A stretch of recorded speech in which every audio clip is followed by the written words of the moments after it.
Assalamu alaikum. I hope you guys are fine. So today we are going to continue our series of CS 205 that is information security. So basically आज जो है वो हमने topic number 30 से start करना है.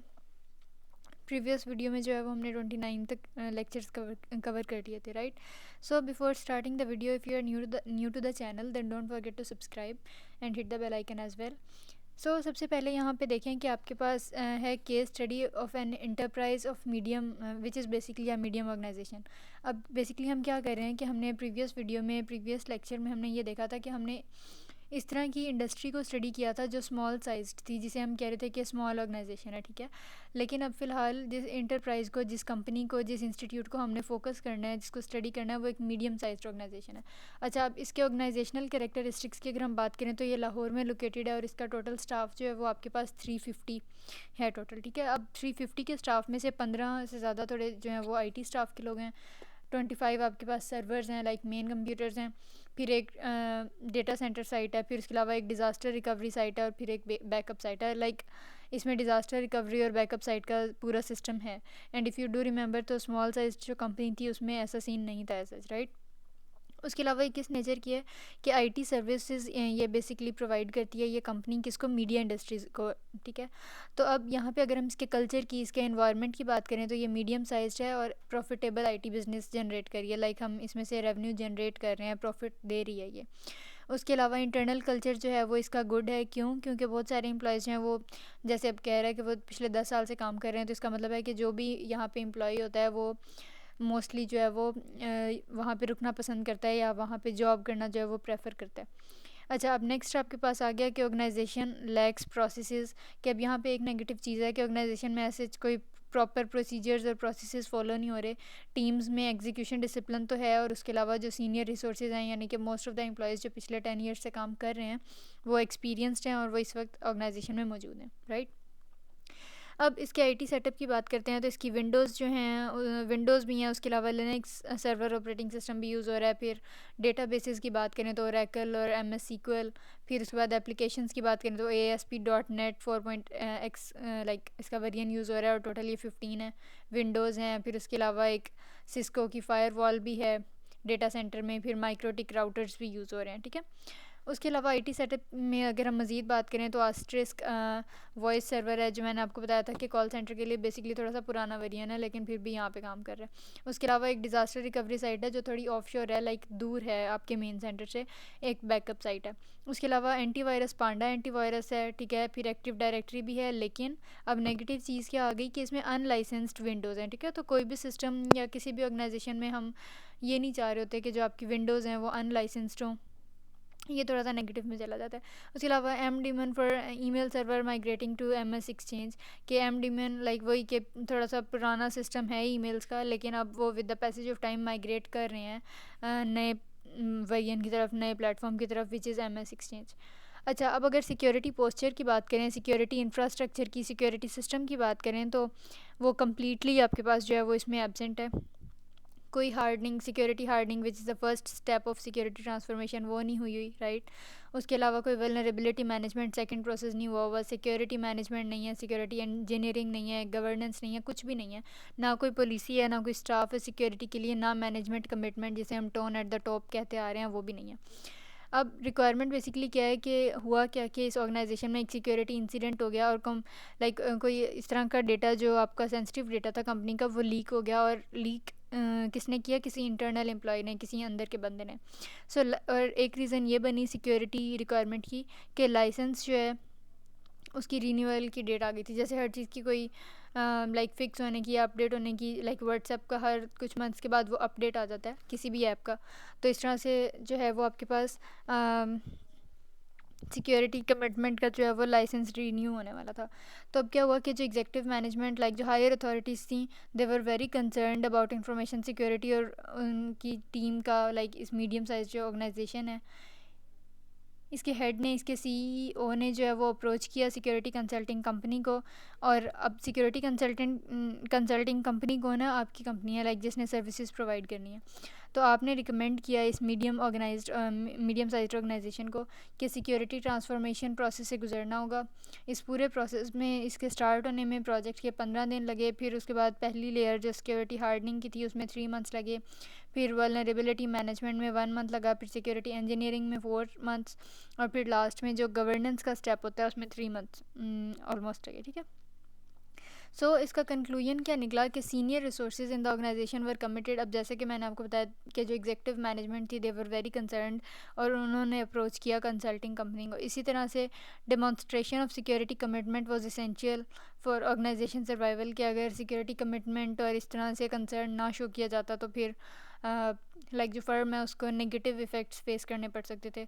उसके अलावा जो ISO का ये इंफॉर्मेशन सिक्योरिटी का मैनेजमेंट सिस्टम है, इस वेरिएंट ने जो है सर्व किया as a credible credential for customers and regulator, कि इसने एक स्टैंडर्ड प्रोवाइड किया जिसकी बेस पे फर्दर जो है वो मज़ीद रिसर्च वगैरह की गई। ठीक है, सो नेक्स्ट हम 31 टॉपिक जो है आपका लेक्चर उसको देखते हैं। अब इसमें बेसिकली लार्ज साइज ऑर्गेनाइजेशन की बात हो रही है। अगेन कराची में लोकेटेड है, इतना टोटल स्टाफ है, 200 सर्वर हैं, एक डेटा सेंटर है, एक डिज़ास्टर रिकवरी साइट भी है, और उसके अलावा यहाँ पे एक एक्स्ट्रा चीज़ है कि इसमें एनर्जी एंड डिस्ट्रीब्यूशन सेक्टर भी है। राइट, कल्चर की बात करें तो ये लार्ज साइज ऑर्गेनाइजेशन है जो कि प्राइवेट इन नेचर है, उसका इंटरनल कल्चर भी स्ट्रॉन्ग है, लेकिन एक बात आगे कि it lacks the process culture. Like इसमें प्रॉपर एक टोन नहीं है, प्रॉपर प्रोसेस नहीं है, लेकिन टीम्स का एग्जीक्यूशन डिसिप्लिन तो बहुत हाई है, और उसके अलावा जो उसमें IT रिसोर्सेज हैं उनकी क्वालिटी भी अच्छी है, और जो आपके लाइक IT डिपार्टमेंट के एम्प्लॉयज़ होते हैं उनकी क्वालिफिकेशन भी अच्छी है। सेटअप की बात करें तो कुछ डेटाबेसेस बताई हुई हैं, विंडोज़ बताई हुई हैं, कुछ इंटरनल एप्लीकेशंस वगैरह। ठीक है, इनको रीड कर लें एक बार। फिर वही लाइक आपके पास आस्ट्रिस्क वॉइस सर्वर है, फिर कुछ लाइसेंस्ड विंडोज़ हैं, लाइसेंस्ड एक्टिव डायरेक्टरीज़ हैं, एंटीवायरस है, और एक डिज़ास्टर रिकवरी साइट है विच इज़ होस्टेड।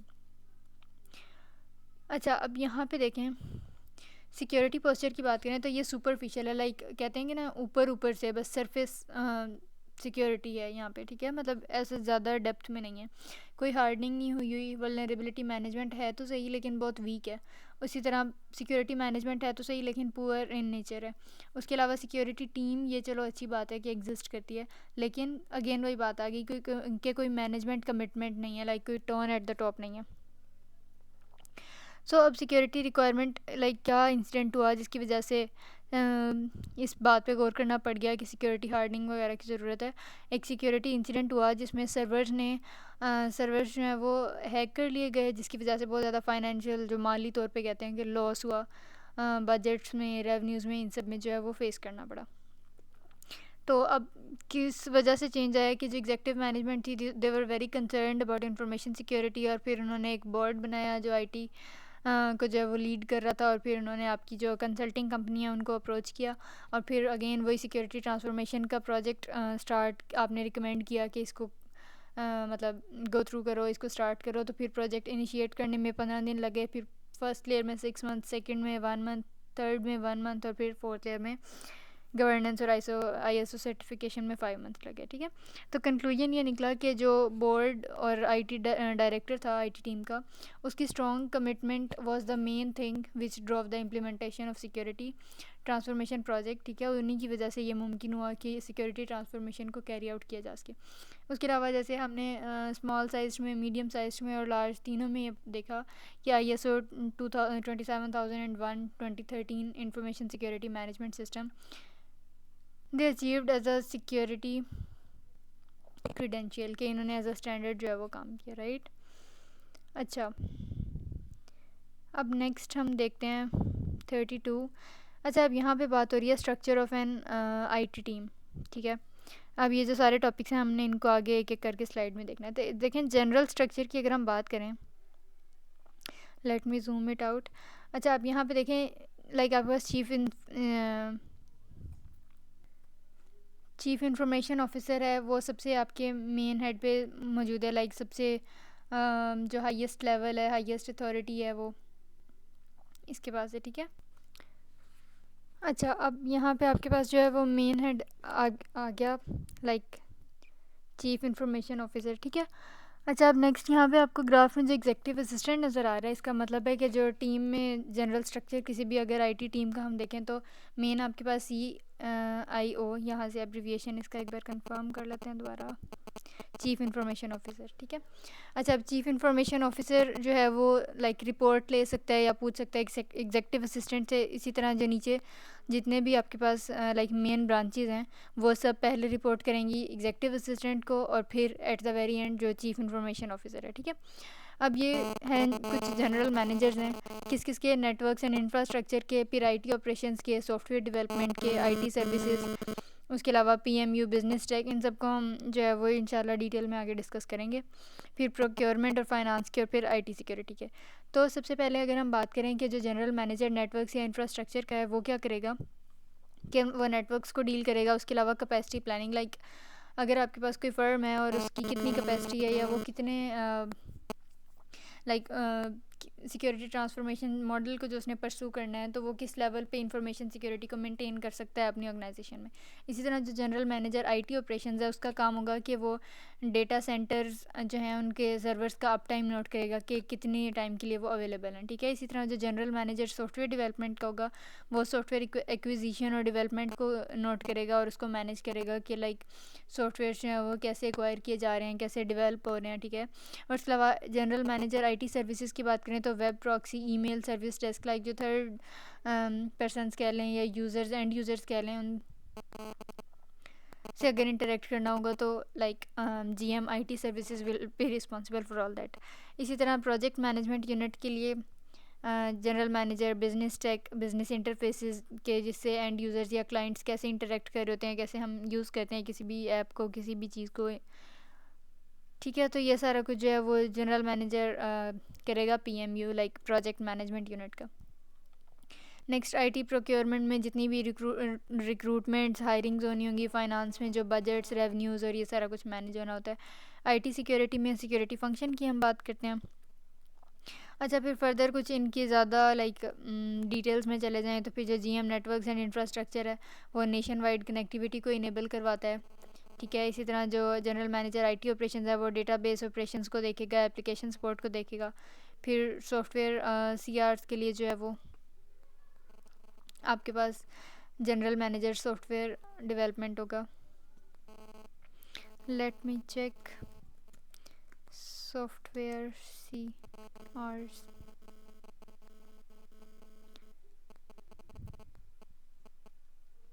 क्रिटिकल जो लाइक आपके पास रिपोर्ट्स होती हैं सॉल्यूशंस प्रोवाइड करने के लिए, ठीक है। अच्छा, अब उसके बाद जो आईटी सर्विसेज का जनरल मैनेजर है वो थिन क्लाइंट्स और कॉल सेंटर वेंडर मैनेजमेंट, वही जो मैंने आपको बताया कि थर्ड पर्सनस के साथ या एंड यूज़र्स के साथ कैसे इंटरेक्ट करना है। फिर स्टीयरिंग कमेटी एक बनती है जिसको जनरल मैनेजर PMU देखेगा, और वो स्टीयरिंग कमेटी का क्या काम होता है कि एक साल में एक बार जो है वो उसने पूरे सिक्योरिटी ट्रांसफॉर्मेशन मॉडल को गौर से जो है एनालाइज करना है कि वो किस स्टेप पे काम कर रहा है, ठीक है।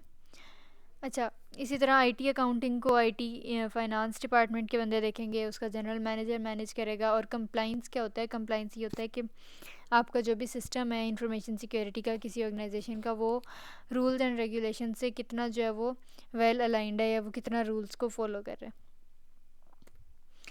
अच्छा, अब उसके अलावा यहाँ पे अगर हम देखें तो लार्ज ऑर्गेनाइजेशन की अगर हम बात करें कि कोई लार्ज ऑर्गेनाइजेशन है जिसमें टोटल आईटी का स्टाफ जो है वो 150 है, लाइक 150 है, तो उसका ये एक स्ट्रक्चर होता है, ठीक है। यही हम ऊपर अभी पढ़ के आ रहे हैं। फिर उसके बाद अगर कोई मीडियम साइज ऑर्गेनाइजेशन है तो उसका लाइक मीडियम साइज हम किसको कह रहे हैं, जिसमें आईटी स्टाफ आपके पास 15 से 20 लोग हों, तो इसमें एक हेड ऑफ़ आईटी होता है जो मेन लाइक आपके पास हेड है।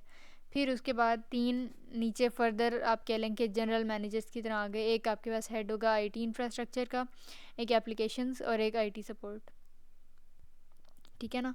अच्छा, अब यहाँ पे हेड ऑफ़ आईटी इंफ्रास्ट्रक्चर का क्या काम होगा कि उसने सारे आईटी इंफ्रास्ट्रक्चर सर्वर्स को डील करना है। उसके अलावा उसने हेड ऑफ़ एप्लीकेशंस ने क्या करना है कि उसने सॉफ्टवेयर एक्विजिशन और डेवलपमेंट को, डेटाबेसेस को जो है वो एग्जीक्यूट करवाना है और मेक श्योर करना है कि वो ठीक से सारी इम्प्लीमेंट हुई हैं। उसके अलावा हेड ऑफ़ आईटी सपोर्ट का क्या काम होगा कि वो इंटरनल और कस्टमर सपोर्ट फंक्शंस लाइक जो क्लाइंट्स होते हैं उनकी सेटिस्फेक्शन को मेक श्योर करेगा। उसके अलावा हेल्प डेस्क, जैसे हम अक्सर लाइक ऑनलाइन सपोर्ट ले रहे होते हैं, या फिर जो भी लाइक कह लें कि सपोर्ट पोर्टल होता है, हेल्प पोर्टल, हेल्प डेस्क, ठीक है। अच्छा, अब यहाँ पे देखें, स्मॉल ऑर्गेनाइजेशन में ये स्ट्रक्चर होगा कि एक चीफ ऑपरेटिंग ऑफिसर होगा और फिर 2 हेड्स होंगे, एक आईटी इंफ्रास्ट्रक्चर एंड सपोर्ट का, फिर एक हेड ऑफ एप्लीकेशंस का, और इनके वही काम होंगे। So IT teams come in various structures, however there are set industry best practices and organizations should follow tried and tested best practices. की आईटी टीम्स जो हैं उनके बहुत सारे पैटर्न्स, बहुत सारी हायरार्कीज़ फॉलो की जा सकती हैं, लेकिन द बेस्ट थिंग इज़ कि जो लाइक ग्लोबल सॉल्यूशंस हैं या जो ग्लोबल लेवल पे माने जाते हैं, रिकॉग्नाइज़ किए जाते हैं हायरार्कीज़ और स्ट्रक्चर्स, तो बेहतर ये है कि इंसान उनको फॉलो करे अपनी ऑर्गेनाइजेशन के आईटी टीम के लिए, ठीक है। IT is today an enabler forming the engine for business automation but also carries with it security hazards. क्या हमें पता है कि लाइक जिस तरह आईटी के जितने ज़्यादा बेनिफिट्स हैं या जितना ज़्यादा वो मेन रोल प्ले कर रही है हर चीज़ में, हर बिज़नेस सेटअप करने में, तो as there is never a free lunch, तो जहाँ पे कुछ फ़ायदे हैं वहाँ पे नुकसान भी होंगे। तो ये होता है कि जितनी ज़्यादा आईटी हमें यूजेज दे रही होती है उतनी ही सिक्योरिटी रिस्क्स हमें जो हैं वो मिल जाते हैं साथ के साथ, ठीक है। अच्छा,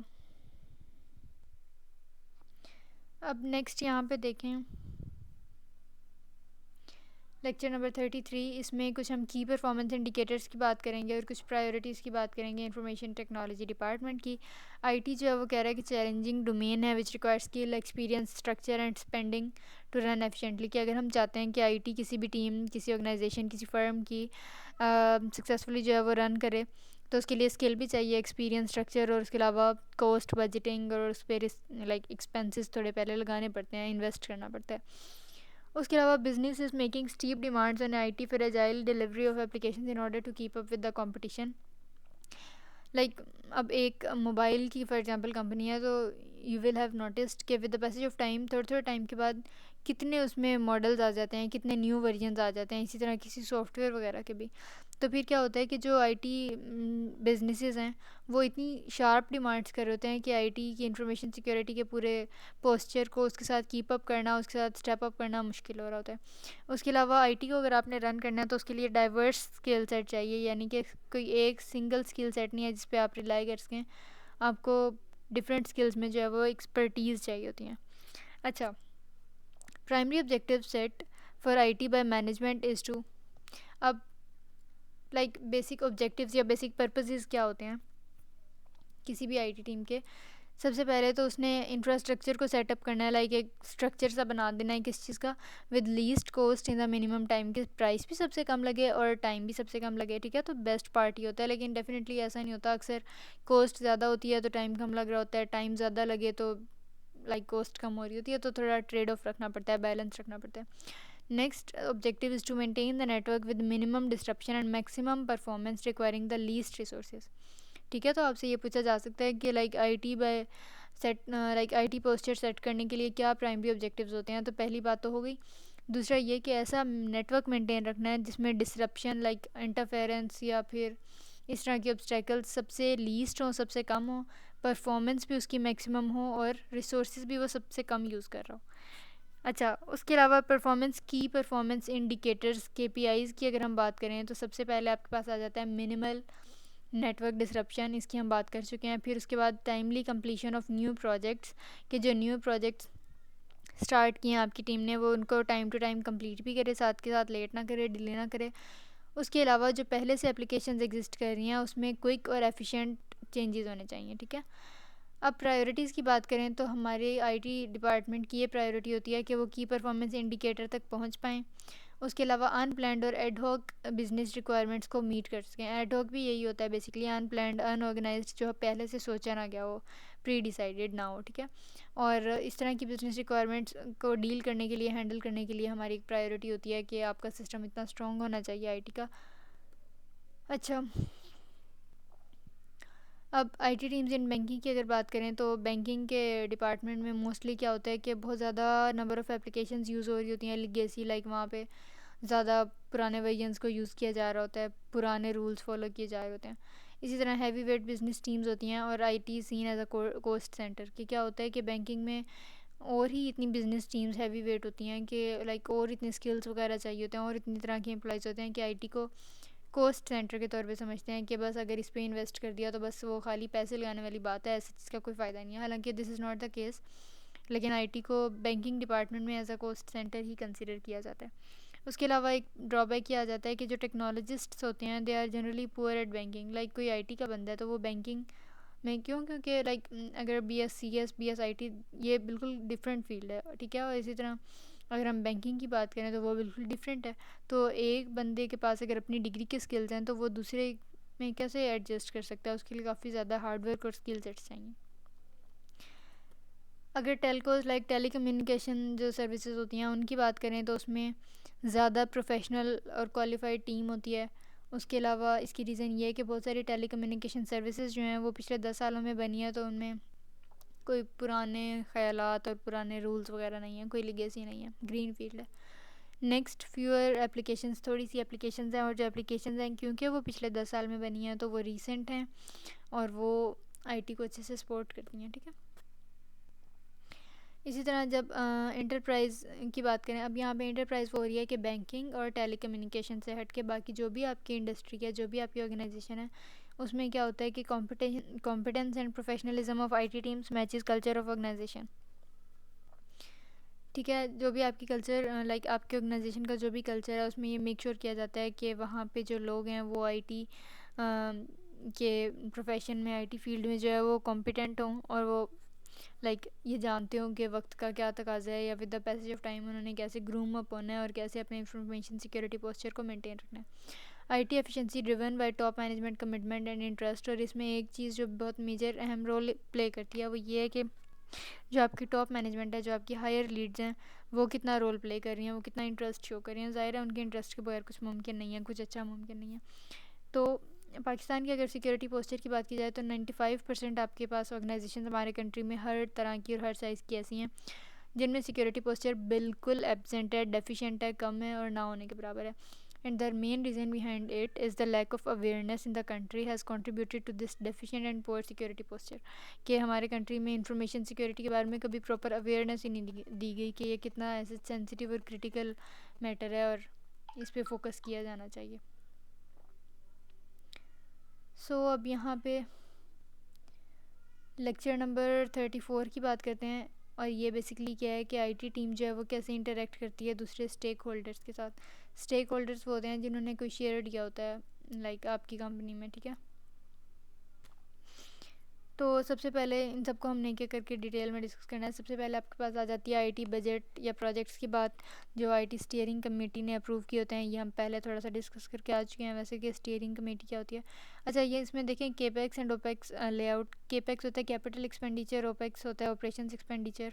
capital expenditure which is capex, ये होता है कि हम फ्यूचर के लिए कितनी सेविंग्स कर रहे हैं या फिर हम फ्यूचर पे कितना इन्वेस्ट कर रहे हैं जो आपके फ्यूचर में काम आएगा। और ओपेक्स होता है ऑपरेशनल एक्सपेंडिचर, लाइक जो आजकल डे टू डे जो एक्टिविटीज़ हो रही हैं आपकी ऑर्गेनाइजेशन पे उन पे कितना लग रहा है। उसके अलावा इसमें नए प्रोजेक्ट्स आ जाते हैं और लाइक प्रॉपर लाइसेंसिंग वगैरह कि हम वेरीफाइड कुछ चीज़ें यूज़ कर रहे हैं नहीं, ऑपरेशंस को मेंटेन कैसे करना है और नई रिक्रूटमेंट्स। तो लाइक आईटी टीम जो है वो इन सब कामों के लिए जो है वो स्टीयरिंग कमेटी से इंटरेक्ट करती है। इसी तरह बिज़नेस रिक्वायरमेंट्स और न्यू प्रोजेक्ट्स में हमने ये देखना होता है कि जो नए आने वाले बिज़नेस प्रोजेक्ट्स कौन से हैं। फिर उसके अलावा चेंज रिक्वेस्ट्स और एक्सपेंशन, लाइक जो पहले से प्रोजेक्ट एग्जिस्ट कर रहे हैं उनको एक्सपेंड कैसे करना है। फिर वेंडर मैनेजमेंट के थर्ड पार्टीज़ तक उनको पहुंचाना कैसे है, और फिर उसके बाद टेस्टिंग, और फिर उसमें बिज़नेस एप्लीकेशंस जो हैं उनको टेस्ट कैसे करना है, ठीक है। ऑडिट एंड कंप्लाइंस रिक्वायरमेंट्स के हिसाब से हम इस तरह इंटरेक्ट कर रहे होते हैं कि एक एक्सटर्नल ऑडिट होता है जिसको बाहर वाले बंदे कैरी आउट कर रहे होते हैं, एक इंटरनल ऑडिट होता है जो अंदर वाले बंदे लाइक इंटरनल एम्प्लॉयज़ जो हैं वो काम कर रहे होते हैं। कंप्लाइंस में आपको बता चुकी हूँ कि रूल्स एंड रेगुलेशंस के साथ कंप्लाई करना, उनको फॉलो करना कंप्लाइंस में आ जाता है। उसके अलावा information security and risk departments. Expansion की अगर हम बात करें तो हम ये देखते हैं कि अगर आपने किसी कंपनी को, किसी फर्म को अगर एक्सपेंड करना है तो नई ब्रांचेस जो बनेंगी वो कौन सी होंगी, उनकी लोकेशंस, लोकेलिटीज़ उनकी कहाँ पे होंगी और वो किन किन जगहों पे होंगी, उन किन टेरिटरीज़ पे होंगी, ठीक है। उसके अलावा maintenance of existing IT infrastructure, like जो आपका आईटी का बेसिक पोस्चर पहले से एग्जिस्ट कर रहा है वो कितना स्ट्रॉन्ग है नहीं है, उसमें कितने चेंजेस की ज़रूरत है and all that stuff. Next help desk की बात करें तो नए वर्जन्स कौन से आ रहे हैं, कौन से रोल आउट हो रहे हैं, कौन से जा रहे हैं। उसके अलावा जैसे अब जो एम डीमन एंटीवायरस हमने कहा था कि ईमेल के लिए अब वो MS एक्सचेंज से रिप्लेस हो रहा है, तो ये उसमें आ जाता है। इसी तरह IT support for business functions के कोई एप्लीकेशन आपकी काम नहीं कर रही, कोई डाउनलोड अपलोड नहीं हो रहा, कोई स्पीड कम आ रही है, तो वो सब कुछ देखना होता है। उसके अलावा सॉफ्टवेयर बग्स के साथ भी डील करना होता है, ठीक है। तो बिज़नेस कंटिन्यूटी और डिज़ास्टर रिकवरी की बात करें तो डिज़ास्टर रिकवरी देखें ये होती है कि लाइक ये कह लें कि technology function for which interaction with business function is required. तो अगर मैं आपको बिजनेस कंटिन्यूटी और डिज़ास्टर रिकवरी का आपस में रिलेशन बताऊं तो business continuity is a big umbrella कि आपने अपने बिजनेस को कैसे कंटिन्यू करना है, ठीक है। और बिजनेस कंटिन्यूटी में बिजनेस को कंटिन्यू रखने में एक डिज़ास्टर रिकवरी होती है कि अगर आपकी जो प्राइमरी या मेन साइट है उसमें कोई ऐसा इशू आ गया, कोई डिज़ास्टर हो गया, कोई मिसहैप हो गया, तो उसके बाद आपने अपने सिस्टम को, अपनी कंपनी के सिक्योरिटी पोस्चर को कैसे बैक टू नॉर्मल लाना है। तो उस वक्त तक डिज़ास्टर रिकवरी साइट जो है वो यूज़ होती है इस काम के लिए, ठीक है। अच्छा, अब नेक्स्ट आपके पास आ जाते हैं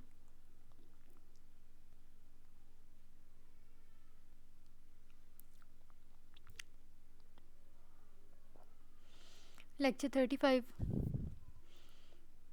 इसमें देखेंगे हमने ये देखना है कि जो आपने सिक्योरिटी ओवरले पढ़ा था इंटरप्राइज का, तो किस किस पॉइंट पे कौन कौन से इंफॉर्मेशन सिक्योरिटी रिलेटेड रिस्क जो हैं वो आपकी इंटरप्राइज को, आपकी कंपनी को हो सकते हैं।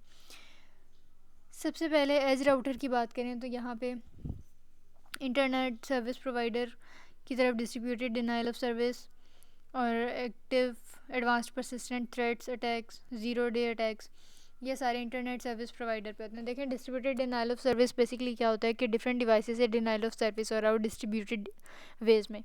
अब डिनाइल ऑफ सर्विस क्या होता है कि लाइक अगर आप का ये मोस्टली स्पैम ईमेल्स के ज़रिए से होता है और सिस्टम की जो एक्चुअल कैपेसिटी होती है उसको कम कर दिया जाता है, क्योंकि स्पैम ईमेल्स या स्पैम लाइक कह लें कि एप्लीकेशन इतनी आ रही होती हैं कि ओरिजिनल को हम उसमें से ढूंढ ही नहीं पाते और पहले ही कैपेसिटी फुल हो जाती है। इस तरह एडवांस्ड परसिस्टेंट थ्रेट अटैक्स में क्या होता है कि लाइक जो फॉल्टी चीज़ है जो इशू कॉज करती है बाद में, जो हैकर होता है वो आपके सिस्टम का पार्ट बन के रह रहा होता है पहले से, लेकिन हमें पता ही नहीं होता। ज़ीरो डे अटैक्स में ये होता है कि लाइक प्रोग्रामर्स या जो भी सॉफ्टवेयर इंजीनियर्स होते हैं उनको पता नहीं होता कि ये प्रॉब्लम पहले से आपके सिस्टम में एग्जिस्ट करती है। जैसे ही वो प्रॉब्लम बनती है या उसका इंकशाफ होता है, वो रिवील होती है, तो बिफ़ोर द टाइम कि हम उसका कोई सोल्यूशन ढूंढ सकें उससे पहले ही हैकर जो है वो हैक कर चुका होता है, ठीक है। इसी तरह फायरवॉल और इस तरह यहाँ पे डेटा लॉस प्रिवेंशन में डेटा लीकेज हो सकती है। फिर DC switch, data centre switch या फायरवॉल्स हैं उसमें डेटा को लाइक उसका थेफ्ट हो सकता है, उसको चोरी किया जा सकता है, स्टील किया जा सकता है, या अनऑथराइज्ड लोग जो हैं वो उसको एक्सेस कर सकते हैं। इन्फेक्टेड सर्वर्स जो मेलिशियस सॉफ्टवेयर जिनमें होती हैं हार्मफुल। फिर उसके बाद डीमिलिटराइज्ड जोन की बात करें तो इसमें आपके पास वेब अटैक्स हो सकते हैं, ठीक है। उसके अलावा वेबसाइट हैक्स हो सकती हैं, डीफेसमेंट भी हैकिंग में मेन आ जाता है। उसके बाद स्पैम, स्पीयर, फिशिंग अटैक्स, ये सारा कुछ यही होता है, लाइक बग्स या फिर लाइक मलिशियस जो यूज़र्स होते हैं, हैकर्स होते हैं, वो आपका डेटा स्टील या उसके थेफ्ट की कोशिश कर रहे होते हैं, ठीक है। उसके अलावा यहाँ पे नॉन कंप्लाइंट सिस्टम और इन्फेक्टेड सिस्टम आपको नज़र आ रहे हैं कि जो लाइक स्टैंडर्ड है उसको अगर फॉलो नहीं कर रहा सिस्टम तो वो नॉन कंप्लाइंट सिस्टम का इशू आ सकता है। इस तरह चॉक्ड सर्किट और मेलवेयर प्रोटेक्शन, जिसके लिए हम एंटीवायरसेस जो हैं वो डिफरेंट टाइप्स के डाउनलोड करते हैं।